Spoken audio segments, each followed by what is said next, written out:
But first, we're going to go to Colorado. Howdy, Patty. You can unmute there now. Thought you Okay, were no distracted by problem. Mike in the hat, because I'm a little Yeah, distracted by Mike in the I hat. got to get my sunglasses. You like that? I mean, I that's love my it. Bosman, right? I wear it in the wintertime because it's, nice, rainproof, all that jazz. My dad, I normally do on a snow day. I wear a cowboy hat. yeah, well, my dad grew up in Salida in Colorado Springs. And so Beautiful. I spent a lot of time out there as a kid. So I'll take this off now. It was just a prop for you. So, Oh, don't take it off on my hat. all right. So let's talk a little bit about, I met you. Where did I meet you? I met you at Thomas Tong's show. I know I met you at the Hemp conference last January. That's where I met you. And your Colorado Hemp Exchange. Let's. I'm going to let you do a shameless plug right here. Go ahead and talk about what you do, and then I want to talk about the elections and going forward. Yeah, it's a lot to talk about. Thanks for inviting me. And hi, Michigan people. I'm originally from Michigan, born and raised. Really? Yep, born and raised. And in fact, the funny thing is, I kind of reconnected with my father recently, and we have a place up in Harbor Springs, Michigan. Oh, yeah. And he called to tell me that somebody's trying to open a pot shop there, and he was beside himself. He was like, the whole town is going to go to shit and all kind of, sorry, can I swear, teeny bit? I'll try to be good.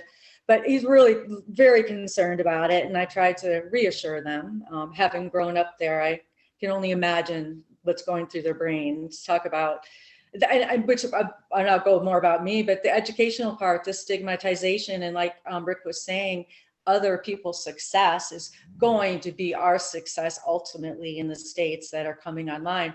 I'm spoiled. I've been in Colorado and I got to come online with recreational medical was already in place. And I fell into it.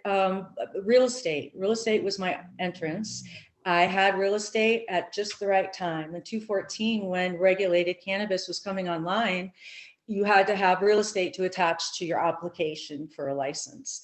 So the guys were scammering all over Denver, and they had our real estate located in some very interesting, silly locations. Some made sense, but for the most part, they put us all in the outskirts and where nobody else basically would really want to go. So we got off to a rough start that way. But from the real estate to finding these locations for them comes the business license brokerage, which was the part that I really dove into to be able to marry real estate with the licenses needed, whether it was for cultivation, extraction, packaging, MIPS, edible companies, whatever. They all had different licensing requirements, like I know you guys have there, and where you can have them, ownership requirements, etc.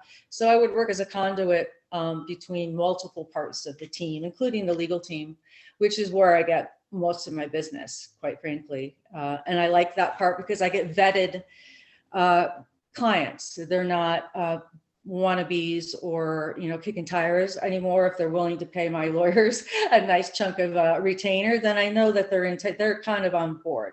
So. All right. That's how I got into it. And Colorado's on fire still. We are going up and down. Retail, wholesale prices on the recreational side. I've been fluctuating. We're finally back over $1,000. I hear Michigan is crushing it.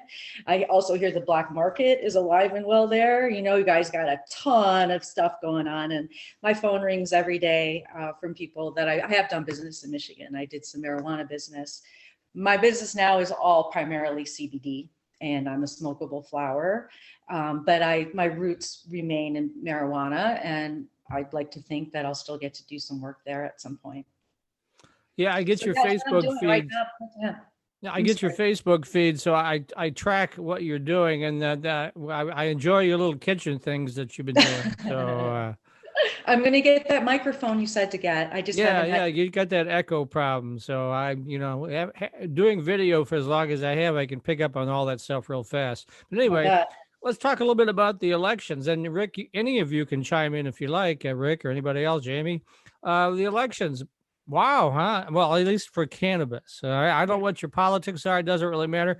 But cannabis politics did really well. Mm-hmm. What we've seen in the past is sometimes voters, even in a cannabis-friendly situation, will reject bad proposals. Ohio rejected Responsible Ohio's first effort at legalization. Arizona's first effort at legalization was rejected by voters. because we're more sophisticated than people give us credit for. That's true when we select our politics, but it's also true when we select our products too. Most places have had access to cannabis as a medical program before we went recreational, and our consumer base is very discriminating. You can't just throw swag on this table and have people pick it up any longer. Now, how long has medical marijuana been in Michigan? Is that 10 years now, or is it longer than that? Well, it was passed in '08, but didn't become effective until April 4th of 2009. So you can essentially say we're just about 11 years now. 11 years. Okay, cool.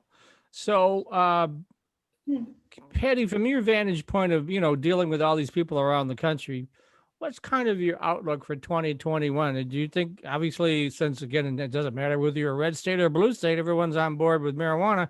Is that trend going to continue? And more importantly, are we going to get it decriminalized at some point? We still don't know who's president. We don't know who's going to have the Senate. I mean, those are two big things, I guess. But what's your thinking?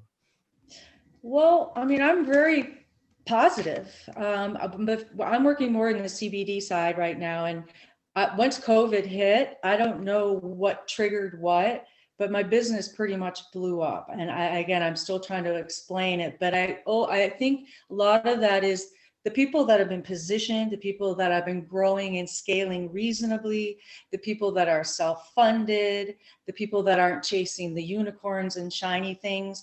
Over the few years, they were building up, and then this COVID thing hit. Unfortunately, it takes a lot of people out. The attrition rate is huge, but also on the other side, I'm seeing a lot of growth. I was selling pounds of flower maybe a month. I'm selling thousands a week. Wow. And as you mentioned, the discrimination that has come in, that's not the right word, of the flower. I mean, they are very critical. They're marijuana guys that want hemp flower that looks exactly like marijuana.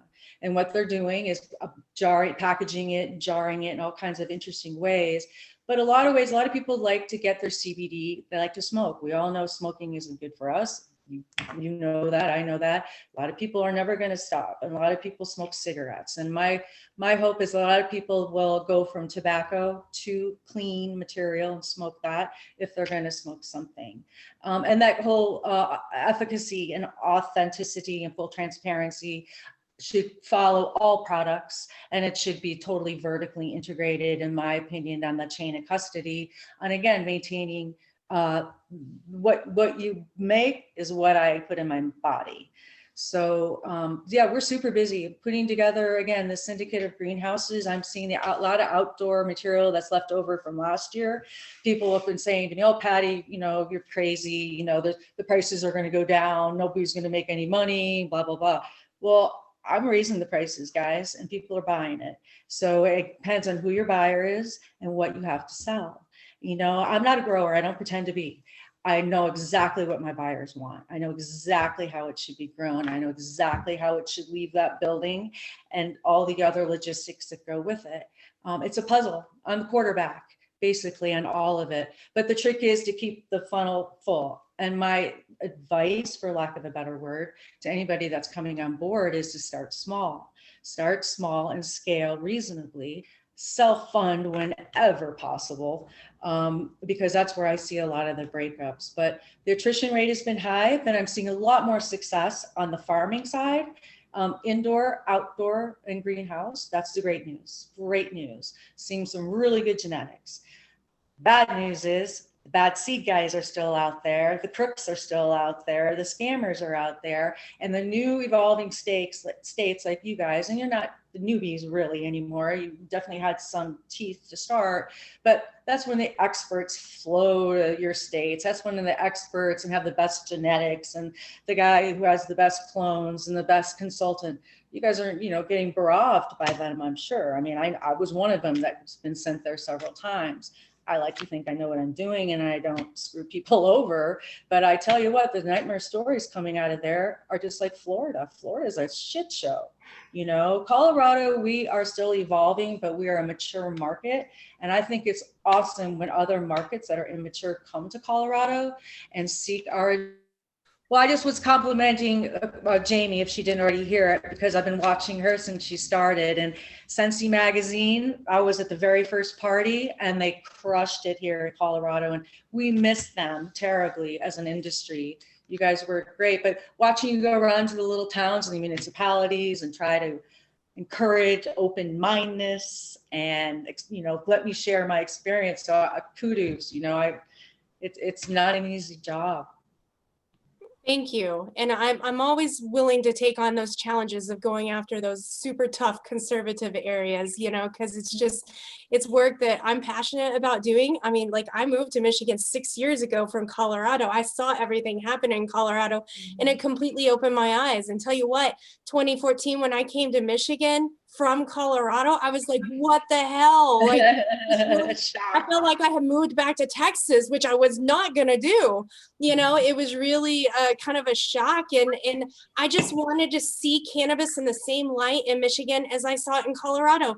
And now we're there. There's a lot of work that we still have to do because we do have these stubborn municipalities.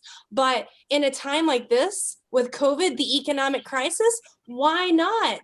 Exactly. Otherwise I'm coming after you with the ballot initiative. That's how we got Grand Rapids adopted. That's great. Thank you. Awesome.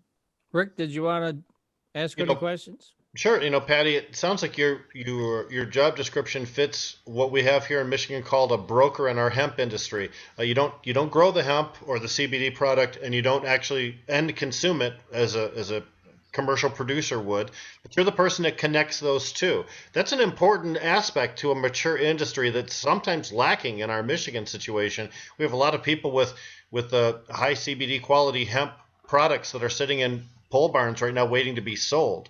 Exactly. Do you see folks in Michigan that are starting to make strides in that direction? Well, it's funny you should ask, because I have had some calls the last couple of days from Michigan, harvesting going on and people sending me samples. I've sent the dog whistle out about what I need to multiple states to see who wants to play. Rule number one is you have to sell it before you grow it. And that is one of the most challenging things for all of us to do. And my job is to have it sold before it's grown. But the tricky part is the chicken or the egg. I need a proof of concept to be able to sell it. And then I need to know that my proof of concept, if you can grow me 100 pounds, but only do it a couple of months, it's no good to me. Or as for my buyers, because I think buyers will be scaling. So the cultivators need to begin and forecast their scaling ability. I like the wholesale side. I don't touch the plant. I'm the conduit, things run through me, but nothing goes through me without my approval either. My initials are the last initials and the last set of eyes that go on any material that leave any of my buildings or my greenhouses, because what I can't have is material to go and be sent back because something that left didn't arrive the same way that it left. And that's a huge problem. And one of the biggest problems I'm seeing on the scaling is the drying. They all are growing some beautiful, beautiful plants, whether it's marijuana or hemp. But once they get to the final stage, if you're a newbie in the marijuana side, they're learning dry cure. Then I've got my CBD guys that are coming from marijuana side, hopefully, and know quite a bit about it. But the farmers really don't know anything about curing and drying, or we'll just take cure out and say dry, because I'm seeing a lot of crap and I can't, that's just it. It was gorgeous when they were cutting it and it was sitting there. Then all of a sudden it's, then what do you do with it? And I think you mentioned too, Rick, there's a lot of 219 sitting around. What do we do with it? There's some labs doing splits. Again, pick good partners to split with, vet your labs, vet who owns that lab, find somebody else who's done business with that lab to know what their experience was. I bought them 1 million pounds of biomass and guess what? I only got 25% yield. Whoa, wait a minute. Those things happen. There's a lot of lawsuits going on in Michigan right now. I just got called as a witness for one. There's a lot of effery going on there.